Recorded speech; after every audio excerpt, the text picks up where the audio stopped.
What's up, Algebra 1? We've been talking about sequences, so we are right in the middle of Topic 2, Lesson 2. So we're going to be talking about two ideas, arithmetic and geometric sequences. So in blue, I went ahead and circled arithmetic and kind of explained what this definition is reminding us about from class. Arithmetic means you have a sequence in which the difference between any two consecutive numbers is constant. So consecutive means back-to-back. So anytime you have back-to-back numbers, if you were to find the difference, which means to subtract, for example, 10 minus 5 is the same as 15 minus 10. Or it's the same as 20 minus 15. Every time you subtract two numbers going backward, second minus the first, third minus the second, you're getting the same number. And so, for example, this is an arithmetic sequence because every single time we're adding 5. 5 plus 5 is 10, 10 plus 5 is 15. And the other one, 20, 18, 16, 14, this is also arithmetic or linear, same concept, because the common difference is negative 2. Every time I move over in a term position, you are subtracting 2 to get to the next value. So geometric is the opposite of arithmetic, and that means that you are talking about ratios, a common ratio between two numbers. So the word ratio kind of suggests multiplication or division. So I kind of started out this first one with 5 again, and it kind of looks like it's arithmetic because 5 plus 5 is 10, but it doesn't continue with addition. Like 10 plus 5 is not 20.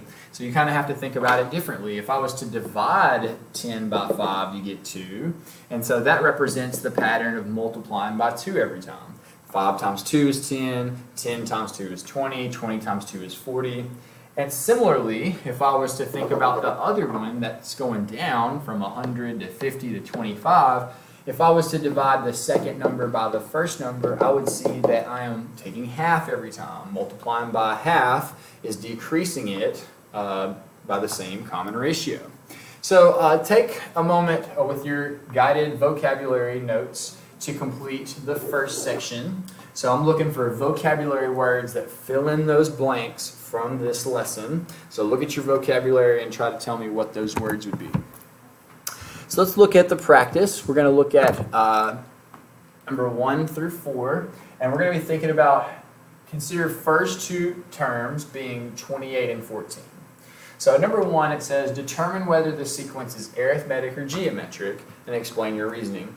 Well, there's no way, given two numbers, to really know, am I in arithmetic, am I more geometric, because I could have either subtracted from 28 to 14, I could have subtracted 14, or I could be thinking of this as multiplying by half. So with only two numbers, you really can't tell if it's arithmetic or geometric, so it kind of depends on the very next number. So for example, suppose it was arithmetic in number 2. Determine the common difference. So I took the second number and subtracted the first number, 14 minus 28, and that tells me that my common difference is subtracting 14. So now I can say, well, 28 goes to 14, and 14 minus 14 is 0, and 0 minus 14 is negative 14, and subtract 14 more, negative 28. And so this is an arithmetic sequence because it has a common difference of 14 every time. And you can just keep on going forever and ever and ever because it's an infinite sequence if I continue that dot, dot, dot. And we know that because here they use the dot, dot, dot with what they gave us. So we know it's an infinite sequence. So I want you to think about determining whether the sequence is infinite or finite for the next one, along with the common ratio, along with finding the next few terms. So let's take a look. If it's not arithmetic but more geometric, then if we take the 14 and divide by 28, we get a half. Second number divided by the first number, 1/2. So half of 14, 7. Half of 7, 7/2. Half of 7/2, 7/4, and so on and so on and so on. So it's decreasing by using multiplication of 1/2. Okay? So number 4 says, using the first two terms, 28 and 14, write the next three terms of a sequence that is neither arithmetic or geometric. So that means you have a lot of freedom here. You could make up any type of sequence you want as long as it wasn't constantly adding or subtracting the same number, because that would make it arithmetic. Or you're not constantly multiplying or dividing by the same number, because that would make it geometric. So I was real silly with mine and basically let them go back and forth. The sequence is only made up of 28 and 14, 28 and 14, 28 and 14. And so that is neither arithmetic or geometric, it's just a silly sequence. So let's go to the next section, stretch. Consider the first two terms, -6 and +18, ... So it continues on. So the first thing I want to do is basically determine the next 5 terms if it's arithmetic. So if it's arithmetic, I want to know the common difference between these values. So I went ahead and subtracted them. 18 minus -6 is 24. So that means that essentially I am adding 24 every single time to get to the next value. So that's what I did. 18 plus 24 would be 42. I think I made a small mistake here, Mr. Turner, because that doesn't quite make sense. Let's double check. So 18 plus 42. Just want to make sure we get this correct. 18 plus 24, sorry, is 42. And then let's take 42 and add another 24 to that. That gives you 66. And then I could add 24 to that, which would make 90, I believe. And so you just keep adding 24 as long as you want, and it's an infinite sequence going in the positive direction. Well, let's say we wanted to think of it more as geometric. So instead of subtracting the terms, I want to take 18 and divide by -6 to figure out that that common ratio is -3. So if I want to continue the pattern but have it more geometric, I start with my first two numbers, -6, 18. But now I want to multiply by -3 to see those numbers continue to go up. And it looks like I got a small sign mistake. It went negative, positive, negative. I believe this number should have been positive 162. And then multiplying that by -3, this will make it negative 486. So I think that's going to make it a little more correct. Let's review a little bit of some of the things we've been talking about in the past. So Juan updates his blog regularly with trivia questions, and each month he's adding a few more. So it looks like he started with 8, and then he went to 19, then he went to 30. So I want you to think about that pattern and basically tell me, am I adding, am I subtracting, am I multiplying, am I dividing, and by how much? The next part wants me to determine how many trivia questions will be in that 4th and 5th and 6th month.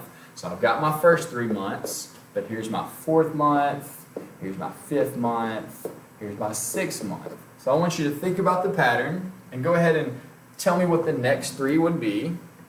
And once you're done with that, throw that in a table that kind of shows, well, the first month has so many questions and the second month has so many questions and so forth. So just to kind of take the idea into a table for a different type of representation.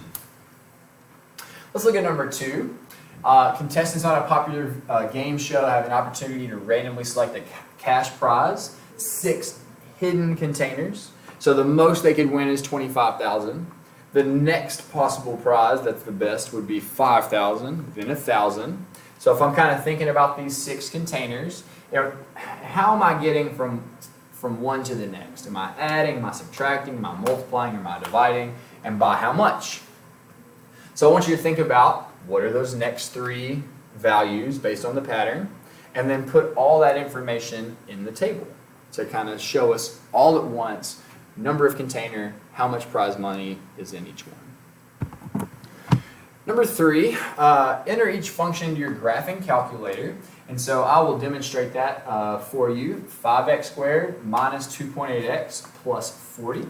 So when we're in the calculator, let's go to y equals this top left button. And we're going to put in the equation using that button. Clear any equation that you have previously. And then I'm going to put in 5x squared plus I can't remember the number, 2.8. It was actually a subtraction symbol, minus 2.8x. And then the back number, I believe, is plus 40. So let's take a look and see what that looks like. And I don't really see much at first because I probably need to zoom out. So I'm going to zoom out, number 3. And it's kind of hard to see. There's this little part at the very top. So using the calculator, I may try to do a different type of zoom. Maybe I'll do a zoom fit, where the calculator kind of looks at the graph as a whole and then tries to fit it to the shape to kind of give me an overall idea of what it looks like. So this is a quadratic that is facing up. And we know it's quadratic from looking at the equation because the highest power is x squared. So let's kind of put that in the function family. That would be quadratic. Okay. Is it increasing? Is it decreasing? Well, it's kind of both. Over here, it's increasing on the right, but on the left, it's more decreasing. So I'll maybe just put both in there. Is there an absolute maximum? Is there an absolute minimum? Well, it does look like there's a point that's at the very bottom, so I do believe there is an absolute minimum for that problem. Is it a curve? Is it a line? Well, it's definitely not a line, so we're going to go ahead and put in there that it's a curve. So this next one, let's change the equation. I'm going to go back to y equals, clear it out. 30x minus 55. Double check that I put that in correctly. I did not. It's actually 30x minus 550. Yeah. So let's make sure all of that is correct. Hit trace. And I can kind of see in this bottom right part of the curve. So I may want to reset the window. I'm going to teach all of this over time. Zoom. Number 6 puts me in a more standard window. That's not really helping me out, so I'm going to go to zoom. I'll go back to that zoom fit, so maybe the calculator can kind of analyze my graph for me and give me a better window. But this is linear. We're seeing this line that's increasing from left to right, so definitely linear. And we can tell that from the equation because it's simply x. The first one is x squared, so it's a different vocabulary word. But if it's just x to the first power, that means it's one direction versus maybe something that's squared and has 2 directions. It's a calculus concept there. So this one is definitely linear. It is increasing. It is increasing forever from left to right. If it goes down forever, it won't have an absolute minimum. It's also going up forever, so I'm just going to put not available or none, whatever you want to do there. And of course, if it's linear, that means the last part, we can call it a line. Last part, just reviewing the graphs real quick of our function families. It's going to help you so much to understand how to categorize graphs based on the vocabulary word that connects that graph to its picture or its concept.